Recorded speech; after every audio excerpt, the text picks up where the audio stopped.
Recevez, chers frères et sœurs, mes salutations fraternelles dans le nom de notre Seigneur Jésus-Christ.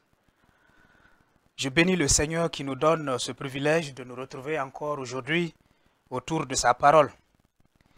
Et le texte que je vous propose pour notre exhortation se trouve dans le livre des Nombres, Nombres le chapitre 14, verset 1 jusqu'au verset 9. Nombres chapitre 14, verset 1 à 9. Si vous êtes prêts, nous allons faire la lecture. Toute l'assemblée éleva la voix et poussa des cris, et le peuple pleura pendant la nuit. Tous les enfants d'Israël murmurent contre Moïse et Aaron, et toute l'assemblée leur dit: que ne sommes-nous morts dans le pays d'Égypte, ou que ne sommes-nous morts dans ce désert? Pourquoi l'Éternel nous fait aller dans ce pays, où nous tomberons par l'épée, où nos femmes et nos enfants deviendront une proie? Ne vaut-il pas mieux pour nous retourner en Égypte? Et ils se dirent l'un à l'autre: nommons un chef et retournons en Égypte. Moïse et Aaron tombèrent sur leur visage en présence de toute l'assemblée réunie des enfants d'Israël. Et parmi ceux qui avaient exploré le pays, Josué, fils de Nun, et Caleb, fils de Jephuné, déchirèrent leurs vêtements et parlèrent ainsi à toute l'assemblée des enfants d'Israël: le pays que nous avons parcouru pour l'explorer est un pays très bon, excellent. Si l'Éternel nous est favorable, il nous mènera dans ce pays et nous le donnera. C'est un pays où coule le lait et le miel. Seulement, ne soyez point rebelles contre l'Éternel et ne craignez point les gens de ce pays, car ils nous serviront de pâture. Ils n'ont plus d'ombrage pour les couvrir. L'Éternel est avec nous, ne les craignez point. Amen. En réalité, pour comprendre notre exhortation, il fallait considérer le chapitre 13 et 14 des Nombres. Mais pour respecter le temps, nous allons nous en tenir au chapitre 14 des Nombres. Et le thème que je vous propose pour l'exhortation s'intitule « La foi biblique accomplit la vision de Dieu ». La foi biblique accomplit la vision de Dieu. Bien-aimés, il n'est pas rare d'entendre certaines personnes dire qu'ils ont la foi. Mais lorsque vous les regardez dans leurs actes, cette foi, c'est qu'elle traduit, je ne sais pas s'il faut l'appeler des actes négatifs, qui ne cadrent pas avec la foi qu'ils sont en train donc de se réclamer avoir. Alors que, à partir de ce texte, notamment l'attitude de Josué et Caleb dans le texte, nous pouvons conclure que la foi biblique doit nous accompagner à accomplir la vision de Dieu. Israël est sorti de l'Égypte pour la terre promise. Et Dieu avait une vision pour ce peuple d'Israël. Cette vision était que Israël un jour s'établisse et prenne possession de Canaan. Et dans le désert, il va commencer par montrer à Moïse sa stratégie pour que cette vision puisse être accomplie. Et sa stratégie était que Moïse devrait envoyer 12 hommes pour aller explorer Canaan, aller examiner le pays, prendre les informations qui concernent ce pays afin qu'Israël puisse le posséder conformément à la parole de Dieu. Et lorsque Moïse a envoyé les 12 espions, ils sont allés explorer le pays ensemble. Mais au retour, ils se sont divisés en deux groupes. Un groupe composé de 10 personnes et un autre groupe composé de 2 personnes. Le groupe de 10 a rendu un témoignage que j'allais dire négatif. Parce que ce groupe-là était en train de voir les difficultés, en train d'énumérer les difficultés qu'ils ont pu voir à Canaan. Ils ont même parlé des fils d'Anak qui étaient des géants. Ils ont dit des choses qui ont conduit le peuple d'Israël à se lamenter, à pleurer devant Moïse et Aaron. Mais le deuxième groupe, composé seulement de 2 personnes, à savoir Caleb et Josué, au verset 6 de notre texte, eux, ils vont faire un témoignage positif. Eux, ils vont manifester une foi biblique qui est celle qui accomplit la vision ou la volonté de Dieu. Josué et Caleb vont déchirer leurs vêtements, signe de tristesse et de désolation, pour dire que le témoignage que les 10 autres ont rendu n'est pas digne d'être rendu. Pour dire que c'est vrai que les difficultés étaient là, mais ils devraient regarder beaucoup plus à l'Éternel qui leur a fait cette promesse. C'est là le signe donc du fait de déchirer leurs habits en signe de désolation. Et Josué et Caleb se sont dit, puisque le pays est excellent, nous ne devons pas abandonner la lutte. Puisque le pays est excellent, aucune difficulté ne doit nous amener à abandonner le projet. Puisque le pays est excellent, ça vaut la peine d'y mourir s'il en faut. C'est ça la démonstration de la foi biblique qui accompagne le peuple de Dieu à accomplir la vision que Dieu a pour ses enfants. Et lorsque je regarde leur attitude, lorsque je lis un peu ce qui est écrit, cela me rappelle de nous aussi notre terre promise à nous. Le royaume de Dieu, le ciel. Qu'en est-il pour vous et moi par rapport à notre terre promise? Est-ce que nous raisonnons comme ces 10 personnes? Nous donnons un témoignage négatif comme ces 10 personnes? Nous nous concentrons sur les difficultés comme ces 10 personnes? Ou bien nous raisonnons comme Josué et Caleb?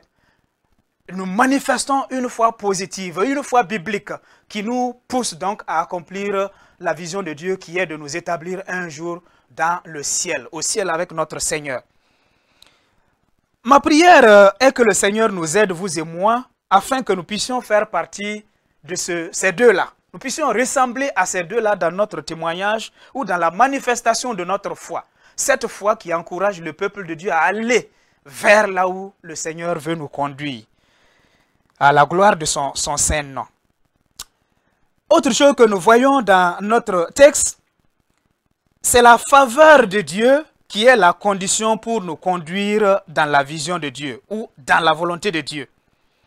Et quand nous lisons le psaume chapitre 89 verset 18, là-bas il est écrit que c'est la faveur de l'Éternel qui relève notre force.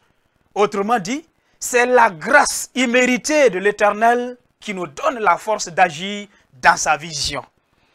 Et aussi le livre des Proverbes chapitre 12 verset 2, nous lisons: l'homme de bien obtient la faveur de l'Éternel, mais l'Éternel condamne celui qui est plein de malice.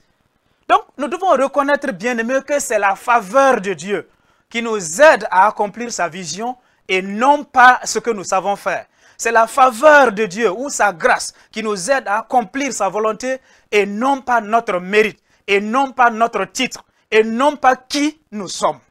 Ça, c'est une vérité que nous ne devons pas ignorer. C'est la faveur de Dieu qui nous aide à remporter la victoire là où les hommes pensent que l'échec y réside.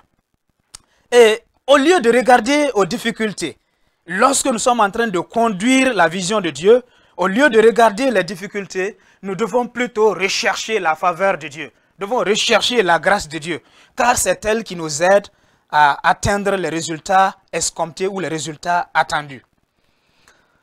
Troisième chose que nous voyons, qui est aussi importante, c'est comment est-ce que nous obtenons cette faveur de Dieu. Nous allons nous focaliser sur le verset 9. Comment obtenir donc la faveur de Dieu ou la grâce de Dieu? J'allais dire qu'il y a deux choses que nous faisons ou deux choses que nous devons connaître. Premièrement, il faut éviter la rébellion contre l'Éternel. Lorsque nous lisons Deutéronome chapitre 9, un chapitre aussi qui parle un peu d'Israël dans la terre promise, quand nous lisons ce texte-là, Deutéronome chapitre 9, le verset 23, nous nous rendons compte que quand nous n'avons pas foi en Dieu, malgré tout ce qu'il a fait pour nous de par le passé, cela est qualifié de rébellion. Ensuite, quand nous remplaçons sa grâce par le mérite, ça veut dire notre mérite, cela aussi est qualifié de rébellion. Et aussi, lorsque nous refusons d'obéir à la voix de Dieu, cela aussi est qualifié de rébellion. Rébellion pourquoi? Rébellion parce que Dieu a fait des choses pour nous de par le passé, qui étaient censées nous inspirer que cette fois-ci encore, Dieu sera avec nous. Donc, lorsque nous refusons de faire ce que Dieu recommande, cela se qualifie maintenant de rébellion. Et donc, cette rébellion va nous empêcher donc d'entrer de posséder la faveur ou la grâce de Dieu pour accomplir sa vision. Deuxième élément, nous ne devons pas craindre les géants ou les difficultés. Ici, nous pouvons prendre ces géants que les 10 personnes avaient fait mention comme étant les difficultés que vous et moi, nous pouvons avoir ou nous pouvons rencontrer dans l'accomplissement de la vision de Dieu. Et nous ne devons pas craindre ces difficultés-là. Nous ne devons pas avoir peur d'autre chose. Si nous avons peur d'autre chose dans l'accomplissement de la vision de Dieu, nous sommes en train de sous-estimer Dieu. Si nous avons peur d'autre chose, lorsque nous sommes en train d'accomplir la vision de Dieu, c'est comme si nous avons oublié les grandes choses que Dieu a déjà faites pour nous de par le passé. C'est pourquoi, bien-aimés, je voudrais vous dire que Christ nous a sauvés. Et par sa faveur ou sa grâce, il nous donne la capacité de réussir là où l'échec paraît évident. Christ nous a sauvés. Et par sa grâce ou sa faveur, il nous donne la capacité de réussir là où l'échec paraît évident. Et ça, nous devons le retenir lorsque nous sommes en train de conduire la vision de Dieu. Aussi, nous devons retenir que de tous les âges, les deux grands ennemis de l'œuvre de Dieu ou de la vision de Dieu ont toujours été la peur et la rébellion. Tout chrétien doit reconnaître et savoir dominer ces deux ennemis-là, sans quoi nous ne pouvons pas atteindre les résultats que nous attendons. Nous devons savoir surmonter, apprendre à surmonter ou à dominer ces deux ennemis-là, afin de pouvoir obtenir la victoire. Je voudrais terminer, bien-aimés, en vous disant que l'Éternel est avec nous. Ça, c'est une vérité. Ce n'est pas à discuter, Dieu est avec nous. Et cette présence de Dieu en nous ou avec nous devrait pouvoir nous donner cette foi biblique qui nous pousse à accomplir la vision de Dieu. Il suffit seulement que nous sachions que nous devons éviter de nous rebeller contre lui. Il suffit seulement que nous sachions que nous devons éviter de céder à la peur ou à la panique lorsque nous conduisons la vision de Dieu. Il suffit aussi que nous apprenions à chercher sa grâce ou sa faveur dans tout ce que nous faisons. Nous devons en tout être encouragés, tels que Josué et Caleb l'ont été. N'ont pas craint la foule, la masse des 10 autres qui ont fait un témoignage négatif, mais ils se sont montrés courageux pour dire, oui, les difficultés y sont, mais nous croyons que Dieu étant avec nous, il nous aidera à atteindre les résultats escomptés.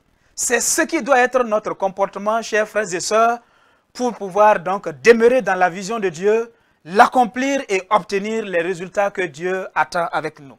Particulièrement Caleb. Je voudrais que vous remarquiez Caleb, qui encore lorsque le peuple est rentré dans la terre promise et que Josué devrait partager donc cette terre-là, Caleb va réclamer à Josué, dans Josué le chapitre 14, il va dire à Josué, je veux la contrée d'Hébron, là où il y a les difficultés, parce que j'ai encore de la vigueur et je peux combattre ceux qui sont en ce lieu-là pour prendre possession de cette localité. Je crois que c'est ce qui doit être notre comportement, notre attitude, si nous possédons effectivement cette foi biblique. Et cette foi biblique doit pouvoir nous pousser à accomplir donc la vision de Dieu. Ma prière ce soir est que le Seigneur vous bénisse, le Seigneur vous aide et donne à chacun d'entre nous de nous inscrire dans cette logique, oui, de pouvoir par la foi biblique accomplir la vision de Dieu pour la gloire de son nom. Que le Seigneur vous bénisse au nom de Jésus-Christ. Amen.